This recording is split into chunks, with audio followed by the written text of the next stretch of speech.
नया फिर दिन हुआ,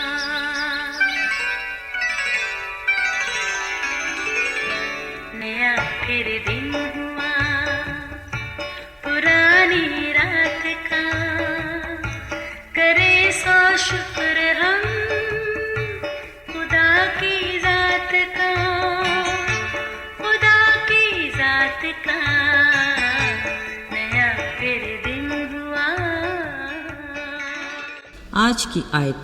और यूसुफ मुल्क मिस्र का हाकिम था और वही मुल्क के सब लोगों के हाथ गल्ला बेचता था। सो यूसुफ के भाई आए और अपने सर ज़मीन पर टेक कर उसके हुजूर अदाब बजा लाए। पैदाइश 42 बाब 6 आयत। अजीज़ो, यूसुफ 30 बरस का था जब वो मुल्क मिस्र का हाकिम बना। ये उसकी ज़िंदगी का खूबसूरत तरीन और खुशियों भरा दिन था, मगर इस मौका पर उसका कोई अपना नहीं था जो उसकी खुशी में शरीक होता। अक्सर फुर्सत के औकात फ़कत उसकी उदासी की वजह बिलाशुबा उसका घराना ही होता। आज भी कुछ ऐसी ही कैफियत उस पर तारी थी कि अचानक उसे अपनी भारी जिम्मेदारी का एहसास हुआ। वो फ़ौरन से उठा और हालात जानने के लिए सारे मुल्क मिस्र का दौरा किया। अजीज़ो, काल के बारे में फ़िरौन बादशाह के ख्वाब और उसकी ताबीर के मुताबिक अरसानी के 7 सालों में उसने बेहतरीन मनसूबाबंदी की और गले को समुंदर की रेत की मानद नहायत कसरत से ज़ख़ीरा किया, यहाँ तक कि हिसाब रखना भी छोड़ दिया। फिर जब काल के साल शुरू हुए, सब मुल्कों में तो काल था, पर मुल्क मिस्र में हर जगह ख़ोरिश मौजूद थी। जब आसपास लोगों ने सुना तो वो भी अनाज मोल लेने के लिए मिस्र में आने लगे। ऐसे में याकूब तक की खबर पहुंची तो उसने भी अपने बेटों को मिस्र में अनाज लेने के लिए भेजा। जब वो गला बेचने वाले हाकिम के सामने हाजिर हुए तो अपने सरजमीन पर टेक कर उसके हुजूर अदाब बजा लाए और बताया कि वो मुल्क कनान से गला मोल लेने को आए हैं। यूसुफ ने फ़ौरन उन्हें पहचान लिया, मगर उन्होंने उसे ना पहचाना।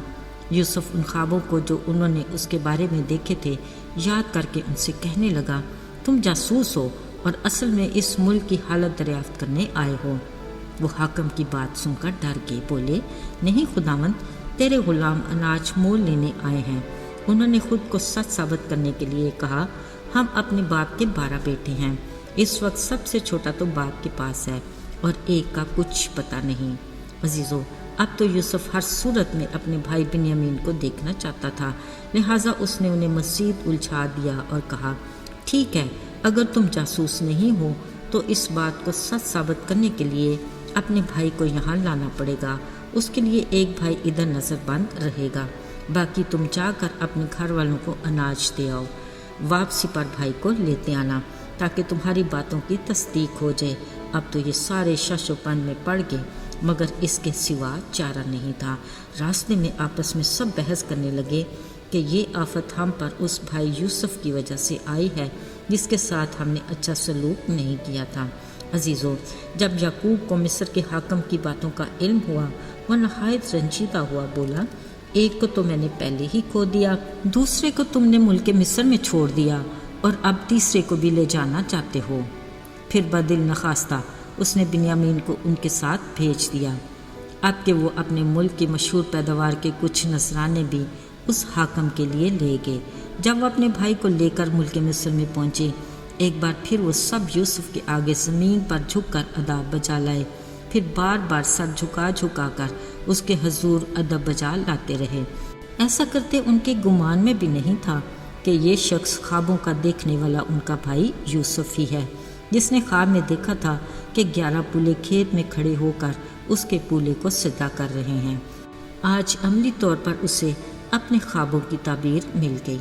अगरचे इस मंजिल पर पहुंचने के लिए कठिन मराहल और कई आजमाइशों से उसे गुजरना पड़ा था, लेकिन वो इस बारे में मुतमईन और खुश था कि खुदा ने उसे अपने घराने के लिए मुश्किल हालात में बरकत का वसीला बनाया।